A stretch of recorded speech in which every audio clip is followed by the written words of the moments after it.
অনেক রক্তের বিনিময়ে অর্জিত বাংলাদেশ, নতুন বাংলাদেশ, ছাত্র জনতার আন্দোলন, বিশেষ করে আমাদের তরুণ শিক্ষার্থীদের নেতৃত্বে যে আন্দোলন এবং সেই তরুণ শিক্ষার্থীরা যে স্বপ্ন দেখাচ্ছে আমাদেরকে, সেটি হচ্ছে নতুন বাংলাদেশ। সেখানে রাষ্ট্র সংস্কার এবং নতুন নতুন রাজনৈতিক সংস্কৃতি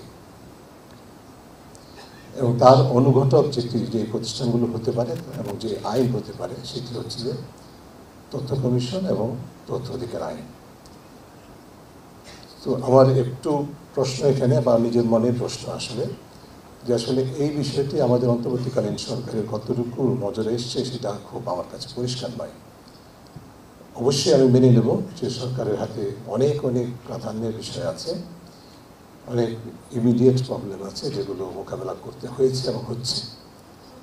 তবে আমরা আশা করব যে অনতিবিলম্বে সরকারি দৃষ্টি এই বিষয়টার উপরে আসবে, অন্তর্বর্তীকালীন সরকারের, যার উপর ভিত্তি করে নতুন করে কমিশন গঠিত হবে এবং ঠেলে সাজাতে হবে।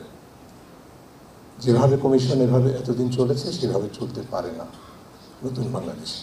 আমরা তো দুর্ভাগ্যের বিষয় যে আমাদের বেশিরভাগ কমিশন শব্দটা যতগুলো প্রতিষ্ঠানের সাথে জড়িত বাংলাদেশে, প্রায় সবগুলো প্রতিষ্ঠান কিন্তু আমাদের অবসরপ্রাপ্ত দলীয় প্রভাবান্বিত ব্যক্তিদের রিহেবিলিটেশন সেন্টার হিসেবে প্রতিষ্ঠিত হয়ে গেছে।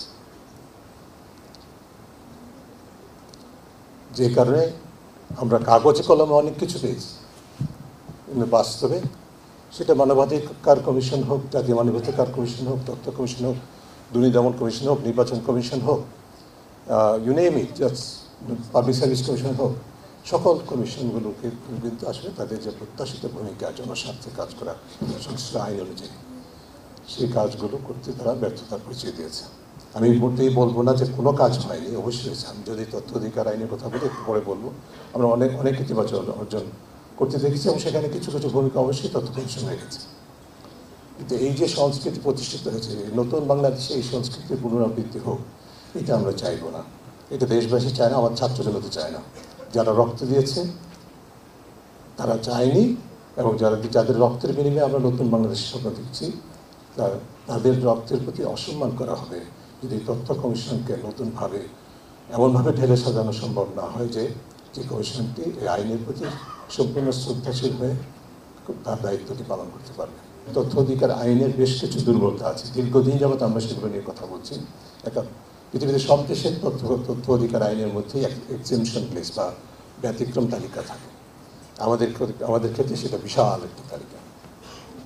সো এই ধরনের অনেক দুর্বলতা আছে, যে কারণে আমরা এই আইনটাকে ঢেলে সাজানো প্রয়োজন বলে মনে করি।